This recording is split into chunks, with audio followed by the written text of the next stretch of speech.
Assalamualaikum warahmatullahi wabarakatuh. Pada kesempatan kali ini saya akan mempresentasikan jawaban UTS manajemen resiko. Let's go.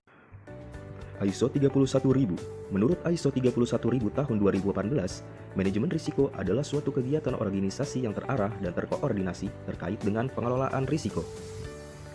ISO 31000 tahun 2018 adalah panduan penerapan risiko yang terdiri atas 3 elemen, yaitu prinsip, kerangka kerja, dan proses manajemen risiko. Proses manajemen risiko.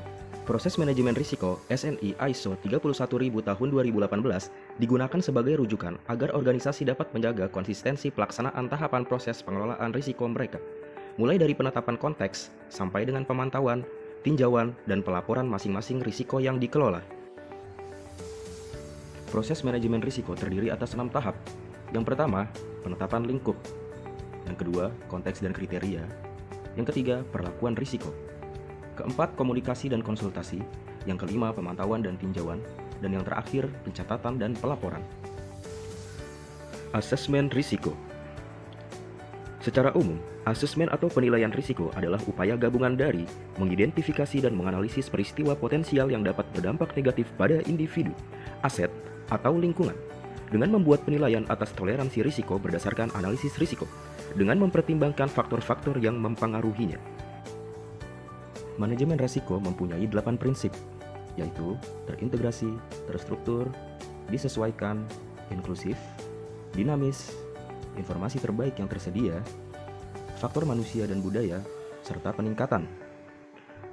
Kerangka kerja manajemen risiko. Kerangka kerja dapat diartikan sebagai sejumlah pemikiran, konsep, ide, atau asumsi yang digunakan untuk mengorganisasikan proses pemikiran tentang sesuatu atau situasi.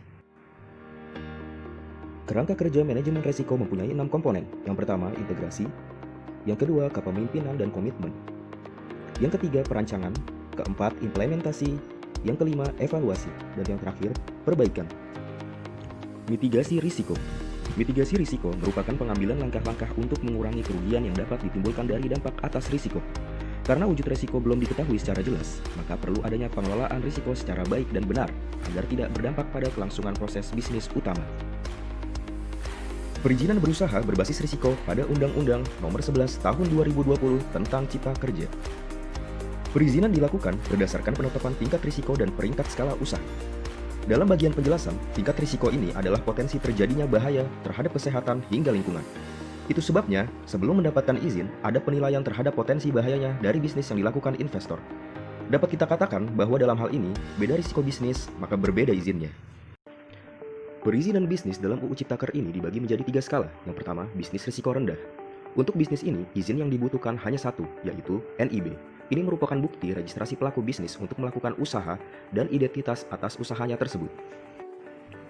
Yang kedua, bisnis risiko menengah. Pemerintah membaginya dalam 2 kelompok. Pertama, menengah rendah, yaitu seperti wisata agro dan jasa manajemen hotel.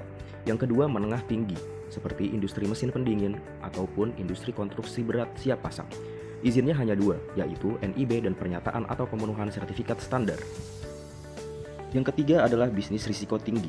Untuk bisnis ini, izinnya tetap 2, yaitu NIB dan izin persetujuan dari pemerintah pusat untuk memulai usaha. Jika memerlukan standarisasi produk, maka pelaku usaha wajib untuk memiliki sertifikat standar yang diterbitkan pemerintah pusat sebelum barangnya dipasarkan. Penilaian perizinan berusaha berbasis risiko ini akan mencakup 5 aspek, yaitu kesehatan, keselamatan, lingkungan, pemanfaatan sumber daya, dan risiko volatilitas. Oke, baik, terima kasih telah menyaksikan video ini. Jangan lupa komen, like, and subscribe.